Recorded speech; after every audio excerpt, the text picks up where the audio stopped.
This screencast is intended to help students with the study of the short story King Schariah and His Brother in the Edexcel Anthology Section B for IGCSE and Edexcel certificate students studying English language. It's not intended to be an absolute catch-all of every detail of the story. It's merely, or it's generally intended rather, to provide both ideas for discussion and consideration prior to teaching, but also, of course, to support students when they come to revise and look back over the stories at a later point. It's an interesting story because it introduces us to one of the great characters of literature, but of art in general. This is the Princess Scheherazade, a princess who has intrigued artists, composers throughout history. And we are introduced to the girl here in a story in which, of course, her character is displayed for us in contrast to that of the king, Schariah. Before you move on, do some research about this character, see how she's inspired works of art across the whole world. And as your clue, take as your starting point the little brackets underneath the title of the story saying, "From the Arabian Nights." Start your research there. What are the Arabian Nights that this section of writing is taken from? Now, you need to realise that what we're reading is the introduction to one of the most famous literary selections of folk stories in existence. The stories hail from Persia and from further east than that, going across the Stans towards Pakistan, towards India. They are folk tales, and this an introduction. Think about this. If these are folk stories, do the characters need to have ever existed? What sort of characters are presented by writers in folk stories? Are they after accuracy, or is there something else that we are being presented with? Consider also how these stories would have been transmitted in ancient times. Can you find any evidence from the text to support the idea that you come up with? When you've had a chance to think about these ideas, then move into the rest of the screencast. And I suggest until then, you pause and give these questions that I've asked thought. As you move on, in paper 2 of English language, you need to be able to write about either a short story or a poem from Anthology B. And whether it's the short story or the poem, you need to address setting, era and location, structure. You need to show an ability to engage with the structure of the writing, whether it's a poem or a story. The characters, how they're developed, how they're presented. And finally, the language choices used by the author in presenting their story. Now, if you hit these 4 ideas closely, you will be well on the way to working towards analysis of any literature that you read in any context during your school and indeed your adult life. So, read the passage. Ask yourself, when is this story set? What times of day are used in the telling of the story? Is there a noticeable structure to the story? And how are the main characters presented? We'll look at them now in order. It's an ancient text. Ancient texts, whether we're looking at the Homeric poems or works such as this, the transmission of folk tale was generally conceived via oral transmission rather than by writing. This is the answer to the first question I asked a couple of slides ago. What features of the writing are there that might suggest that you're being spoken to here, rather than reading a cold passage? You might want to start off looking at line 3 as a place of beginning to discover. Look at the pronouns used.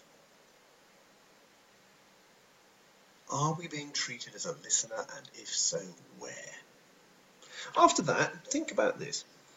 This whole story of Scheherazade is based against a background of the great king's palace, amongst the courtiers that work for the king, all of whom are men. What is the significance of that when we take the character of Scheherazade into consideration? The introductory passage that we are reading closes as dawn is breaking and Scheherazade starts to tell her story.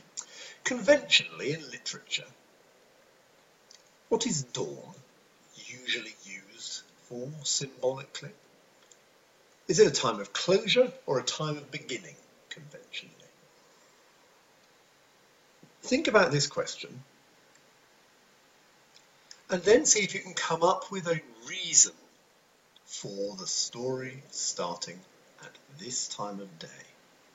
What might it suggest about the ultimate outcome of this tale? Remember, this is the 1001 Nights, the Arabian Nights. This is the first of the very many stories that Scheherazade tells. I wonder, even from what we have in front of us, can you predict where this story will ultimately have its conclusion and how this will happen? How might dawn be significant? When you thought about these questions, move the passage on and look now at structure. You might think there's no obvious structure here. There's lots of sort of shortish paragraphs, but it's not a poem, it's not in stanzas. But look at this. Take these two lines, line 36, line 79. What happens here to the nature of the storytelling? If we accept that there is a shift at 36 and 79, then the story splits into three sections, distinct and clear sections. So, your major question is look carefully at this. How might you describe the three sections individually within this story? Then look carefully at the central section, the section that starts after line 36. What's the major feature of the writing that stands out at this time? And how does that add to the vividness, to the sense of attachment that a reader has when reading this passage to the characters within it? How is that generated?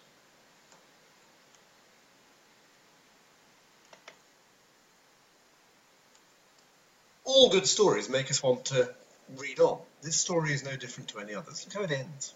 So Scheherazade began. You might think it's strange to end a selection with somebody starting. But surely this is the hook. What does she begin? In those three straightforward words, so many ideas are picked up. This is why this is so intriguing. Think of all she begins now. She begins to tell a story, certainly. She begins to prolong her own life. She begins to save all women from death. She begins to win honour and become this figure of feminine virtue, honesty and bravery. She begins to be of service to womankind. She begins to trick the king. There's a lovely slight irony in this, I think. The king has been deceived by his wife in the first place and believes all women to be untrustworthy. Scheherazade is honest, trustworthy, true and virtuous. But in order to change the king's perception, she is still going to have to trick him into listening to her telling her stories every night. It's a lovely little irony and worth picking up. Characters are defined by language in this story. They are clean, clear characters. There's very little description. We've no idea what anybody in this story looks like. We've no idea what the palace looks like. There's no wasted language. Pages of description of royal luxury or whatever it might be. Instead, it really helps to look at verbs closely. And I've picked here lines 40 to 55. Look at the verbs used by or of Scheherazade here. And at the end of this, think to yourselves, what do these verbs used tell us about this character? I'm not going to do it for you. You're going to do it yourselves. But look at these verbs. At the end, think also of this idea of her wishing that if she does fail, she says, her death will be a glorious one. And if she succeeds, she will have done a great service. How does this suggest her character? Given that, the next thing you want to consider is what the major contrasts in this passage are in relation to gender. There are two principal characters, the king and Scheherazade. What is the major contrast in terms of gender that comes across here? Let's look at the king first.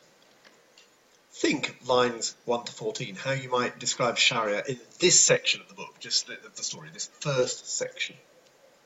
Look again at the verbs used, look again at his actions or intentions. Then consider, once he discovers his wife's secret, how does his character change? Take the time, pause my talking, take the time to actually prepare answers to these questions. Against him, how does Scheherazade weigh up? Particularly given his statement on lines 19-20 about how trustworthy or not women are. Again, take the time to write what you think her strongest character traits are and how they are presented by the writer. I touched again earlier on the central section, the section that is full of dialogue. The two strongest things that you might wish to focus on, I think, in language here are the use of dialogue and the effect of dialogue, this effect of lots of first-person dialogues, direct speech, as though the characters are themselves talking in our presence, as opposed to being reported. But also this sense of the concise nature of the writing. There is no wasted word here. See if you can find examples of this total clarity, concise writing, this sense that there is no need and no attempt by the writer to perhaps muddle us or confuse us with overdone description.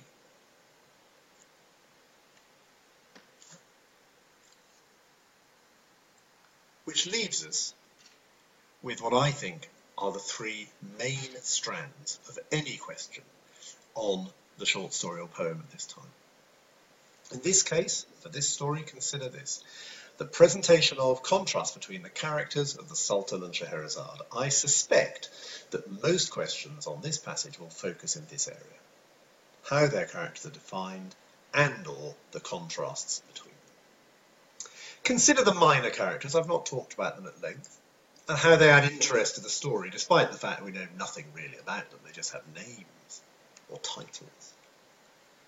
And then consider how, in everything we've talked about, setting, location, time, era, structure, and so on, the writer has made deliberate choices in the way he has utilised language to create the effects he desires in the telling of this story. If you focus on these areas, you should find that you're pretty well prepared to answer any question on a passage such as this. I've deliberately avoided trying to give you answers. This screencast is for you to use in preparation, but also for you to use as part of your revision package later on, in the hope that the questions I'm asking will spark memories and spark suggestions in your minds. I hope you find it useful, and I hope you enjoy using it. Thank you.